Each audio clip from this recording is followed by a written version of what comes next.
Hello, my name is Abby. This is Craft Studio, and today I wanted to share a lot of things I've been working on. I know I haven't made a typical yarny video in maybe a month,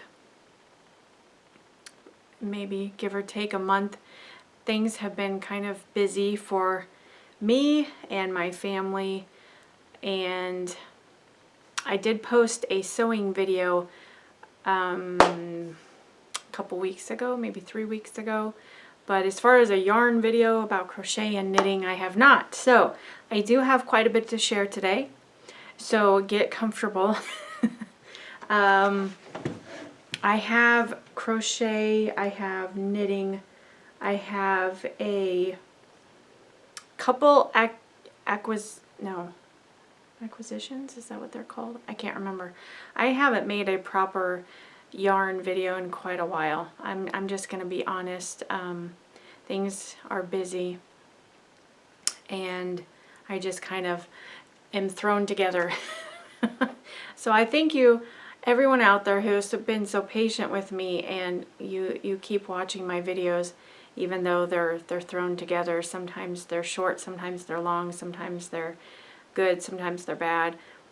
Thank you for sticking with me on this. It's just for fun. We're just here for fun. Maybe you get inspired. I know watching other yarn videos, I get inspired, and I did learn a new technique with crochet. It's Mosaic crochet, and I have a couple blocks that I have done to share with you. One is from a book, the other one is from a tutorial here on YouTube that's free, and they're just beautiful. Not as difficult as I had thought, so that is exciting. That's something encouraging.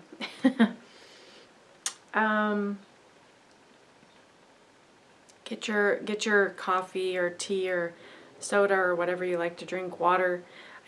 I should probably drink more water. I have coffee. My favorite coffee is hazelnut, and then I also get a vanilla creamer.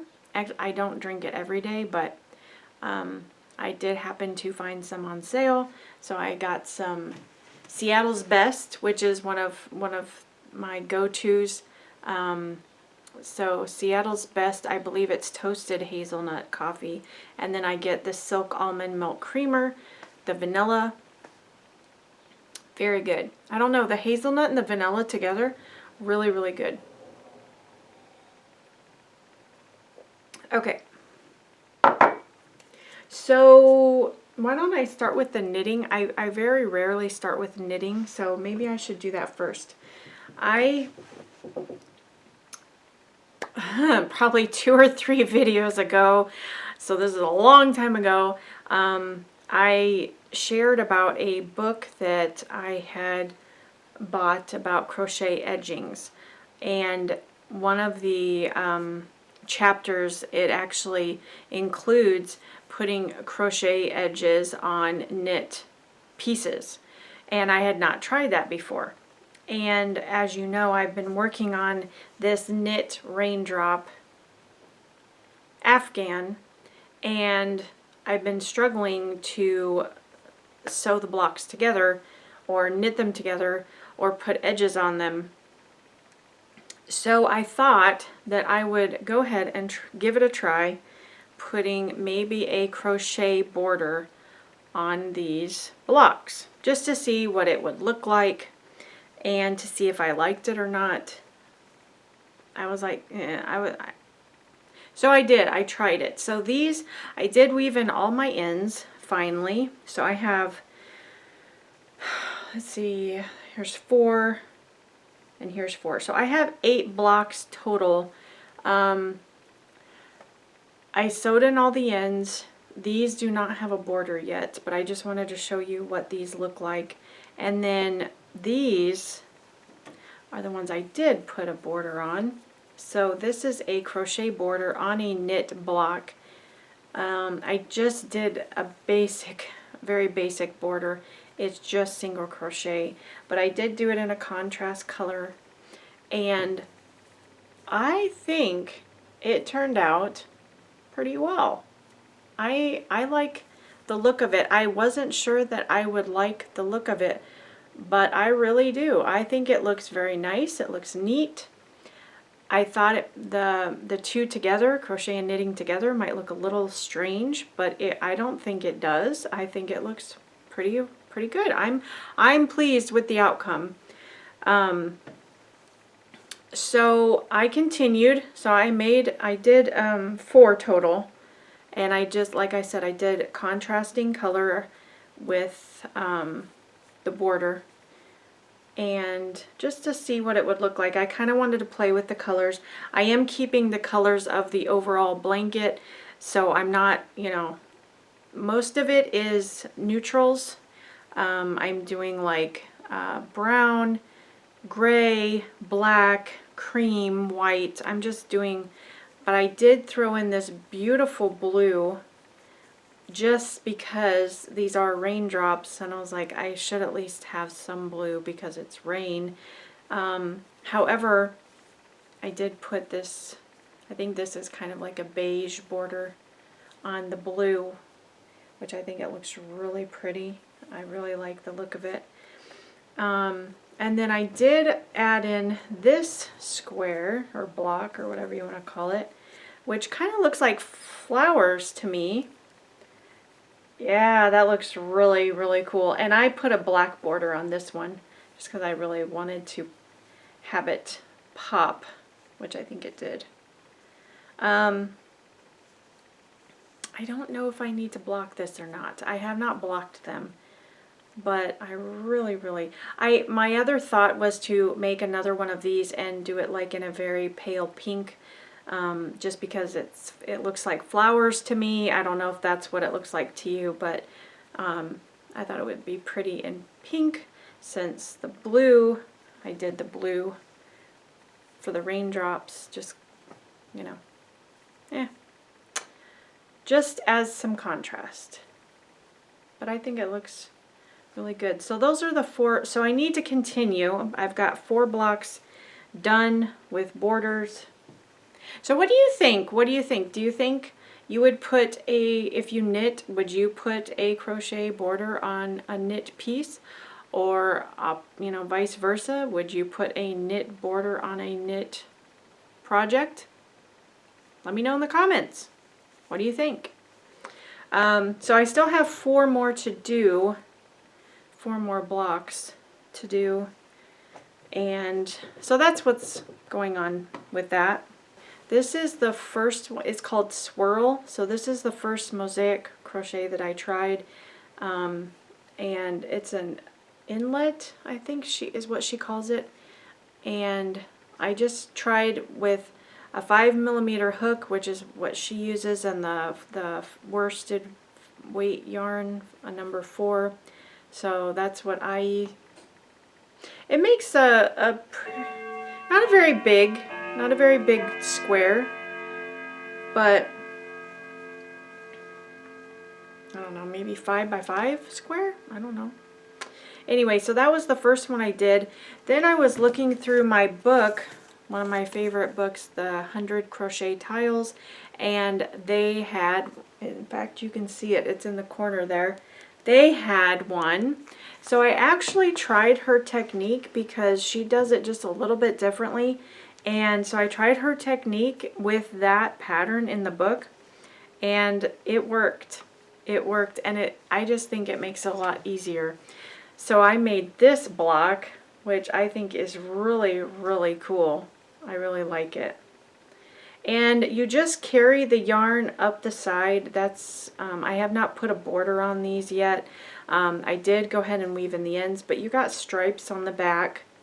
And I really like the design. I really like how it looks on the front.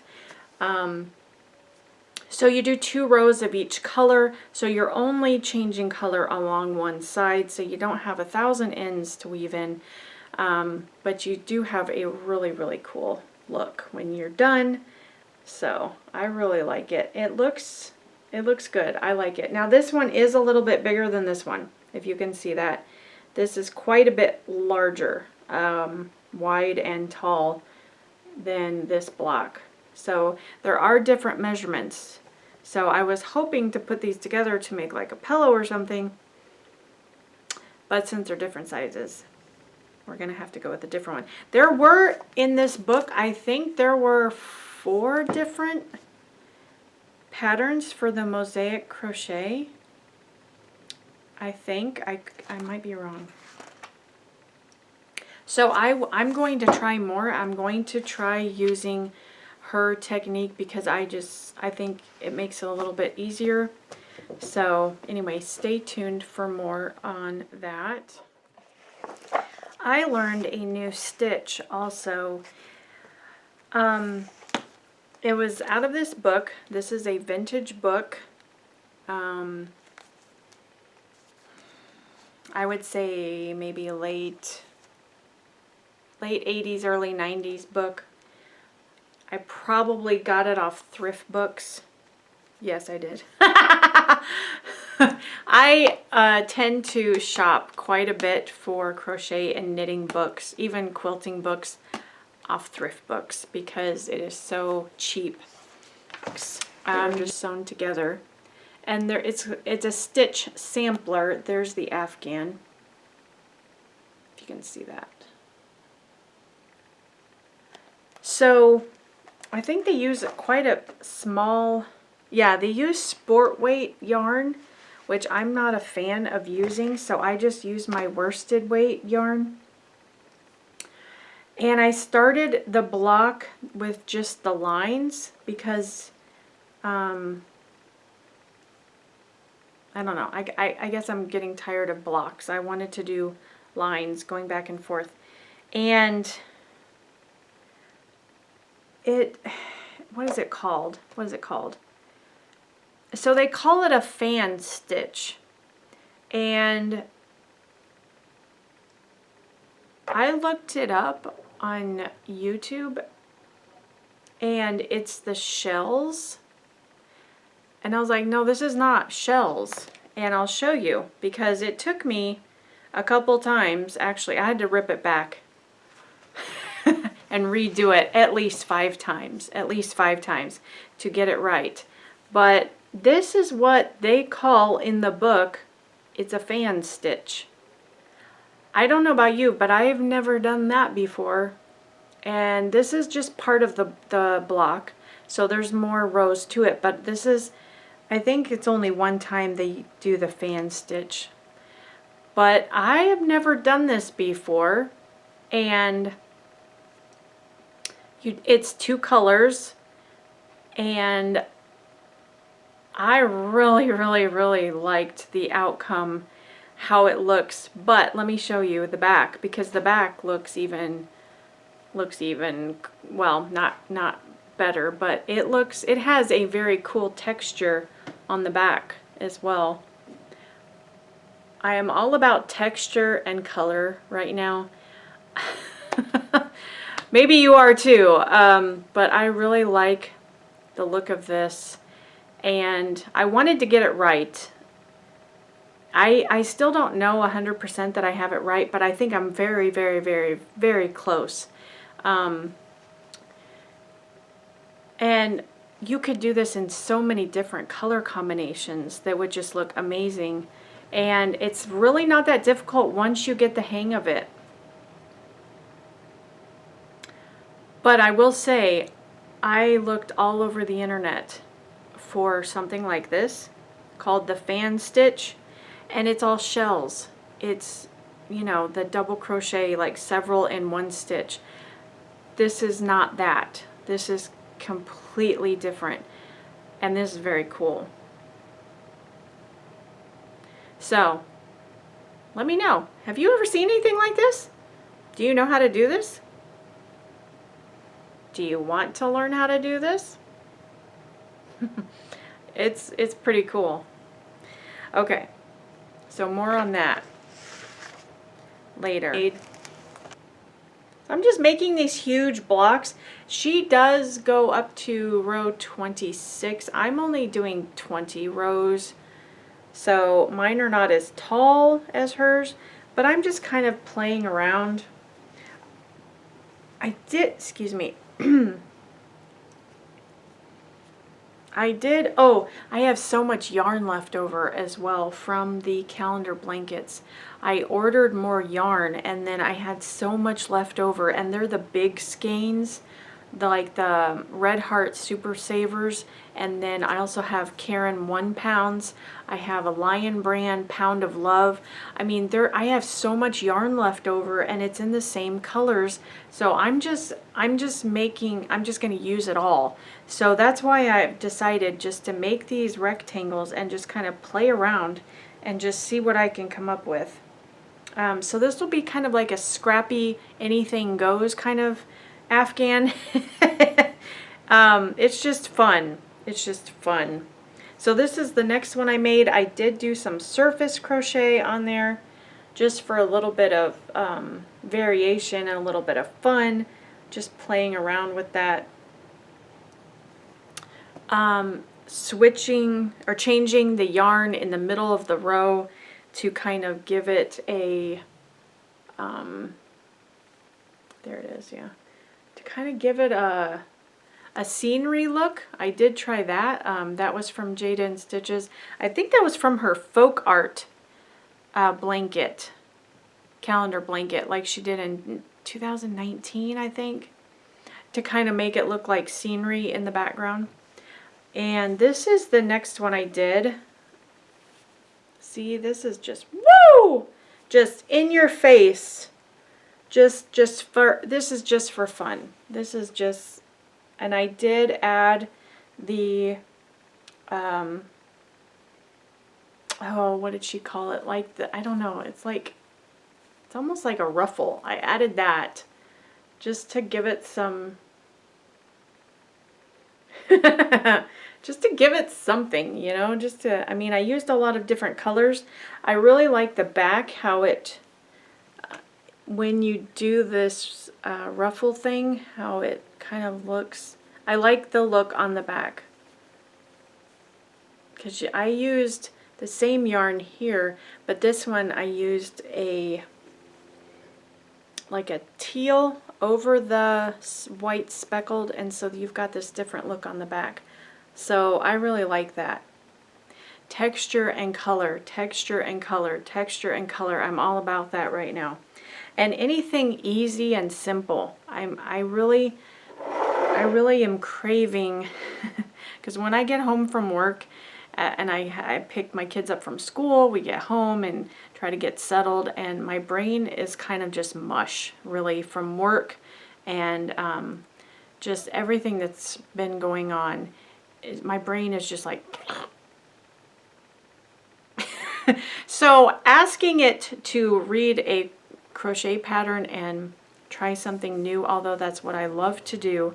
I do love intricate patterns, and I love knitting, but sometimes all I can do is just sit there and do double crochet rows back and forth. That's really all I can do. And I love to crochet because it is very relaxing, and it makes me feel happy.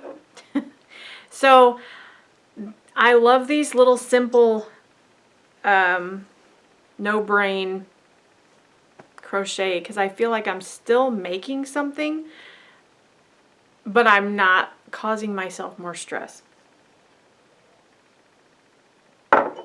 On my days off, where I have my brain all to myself, then I can sit down and say, okay, let's try a new pattern, or let's try this really super difficult thing over here. Yeah, so you just got to know your limitations. What is your limit? You don't want to make your hobby become a stress inducer. You don't want to do that. I don't want to do that. I don't know about you, but so this is the last one. I just finished yesterday, I think. And I'm using different colors, different I don't know what I'm going to do with this one yet. I have not weaved in the ends yet. And I have not put the border on yet. I still need to put the border on. And I'm not sure what I'm going to do on the front. But I really like these different blocks. They could be used to make a pillow. They could be used to put together to make an Afghan. I mean, there's just so many different things you could do with these blocks. You could make baby blankets. I have several people at work that have babies. I would love to make little baby blankets for everybody. Don't have a lot of time for that, but okay, I have been working on my calendar blanket, trying to finish it from last year, but as I said, I have so much yarn left over in these colors that I wanted to kind of continue making blocks and just make the Afghan bigger. I did go ahead and put it together.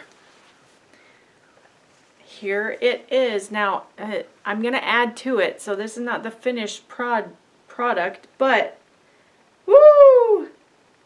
It's very long, it's not very wide.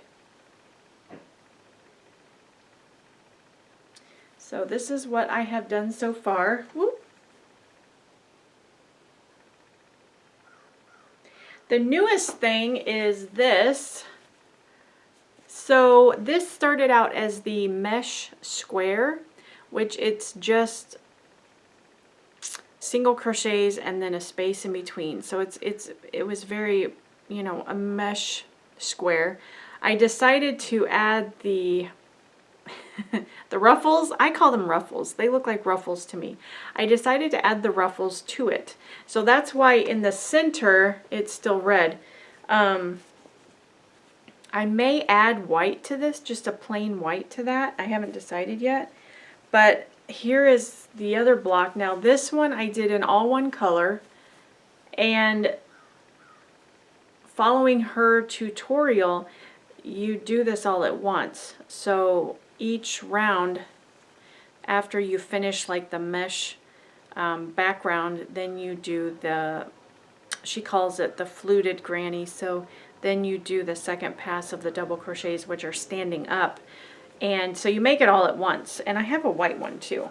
So there's the white one.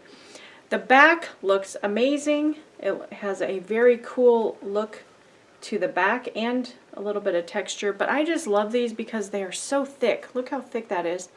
They're so different and unique. I really love this. It is time consuming. It takes a lot of yarn, but I don't care. So anyway, I decided to make it with this one. I had not made them different colors, so I went ahead and tried this, making it a different color. And so I used the white speckled, I used the dark teal, the light teal, and then I used this mint again. I think I may use the white for the very last. I'll just do one last round and leave the middle red.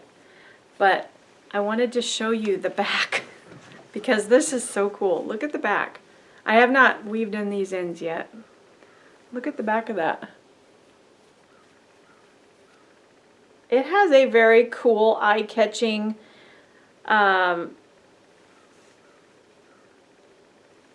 it's just amazing. I love that. I love it. So, whew, I've been having fun with that. I may do more of these.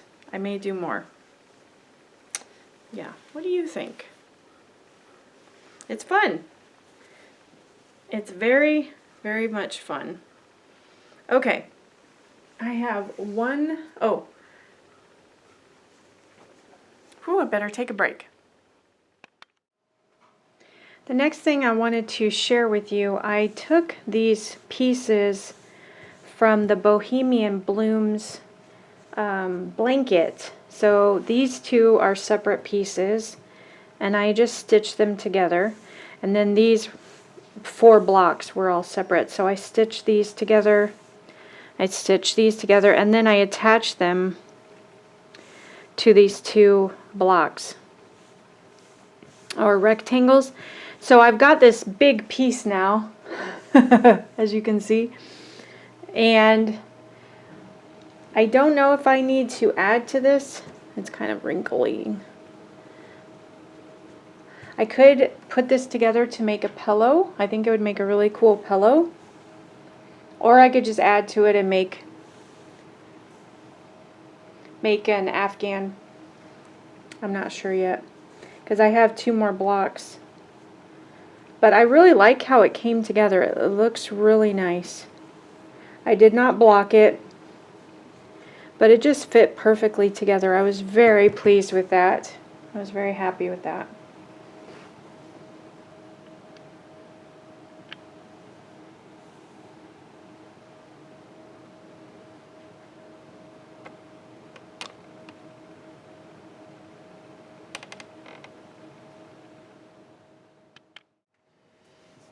Okay, so the last thing I wanted to share with you, Joann's, the fabric store, craft store is closing. We have one in our town. I wanted to go before everything was gone and before it closes. I'm very sad about this. And so I did pick up a few things from there. Our store had, I mean, quite a bit was still there and didn't have as much yarn as I was hoping. Almost all the crochet hooks were gone. It had just, you know, a lot of stuff. My daughter got some craft supplies. My daughter likes to paint, so she got some paint, a notepad, some paint brushes, some little plastic, like disposable, what do they call it? The little plate that holds the different puddles of paint, you know. I don't know what they're called. Anyway, so we got a few things, but I wanted to share some of the things that I chose. I did get, I think this is called a, no, that's not a charm pack. It's strips of fabric. I got one of these. So I've never gotten one of, I don't think I've ever had one of these before. But anyway, so I decided to try that. I think that looks really pretty. I like all the bright colors. So I got that. I did find they only had 2 left, and I've been wanting one of these, a wood easel loom. And I did put it together. However, the two pieces in the back, like the 2 arms that hold it up, for some reason the bolts were not long enough. And so I can't tighten it, so it just kind of sits there. Excuse me. And I did find a video on YouTube that helped me kind of set it up and put it together, so I did do that. I don't have anything to show you, but once I do, I will share with you. But yeah, very good price. I don't remember if it was 50% off. Anyway, there were only 2 left, so I grabbed it. So I am very happy about this. And this, it comes with all the supplies you need. It comes with directions, of course, how to put it together. So anyway, I'm excited about that. And I did find a couple books I wanted to share with you. I found this book for my daughter. She loves Minecraft. So this is a, what is it called? Pixel coloring book. So I found that. That was really, really cool. I really like how Joann's has very big selection of craft books. But not only that, they have magazines, they have cookbooks, lots of books that teach you how to paint and draw, as well as crochet, knitting, sewing. Just lots of different craft things, which I really appreciate, because although I love Hobby Lobby, their book selection is okay. Michael's has a good book selection, but their yarn selection has really gone down. So Hobby Lobby has cut their yarn selection down too, and I'm very sad about that. They used to have 4 aisles of yarn, and now, well, this is my Hobby Lobby. It's closest to me. I don't know how yours is. They cut it back to 2.5 aisles of yarn. That's it. So I was very, very disappointed about that, but I really like this book. I think it's really cute. It has some really good ideas too. So it's just graphs, and then you try to match, match the picture, and the dots are numbered and lettered, and then you can use different colors. So I think that was really cool. Very good ideas in there. Oh. Sorry, my dog is barking up there. I don't know who she's... So my last book is Quilt It, Crochet It. This has ideas of quilting and crocheting. And this was a very good book too. I found it in the quilting section. So it shows you how you can make a quilt, but also how you can do the same thing in crochet. This is a very fun book. It has 14 different projects and great pictures. Sorry about the dog. But anyway, very fun book. So, I think that's all I had to share with you today. Thank you so much for joining me. Thank you for your patience. Take care. God bless. I will see you in the next video. Happy crafting!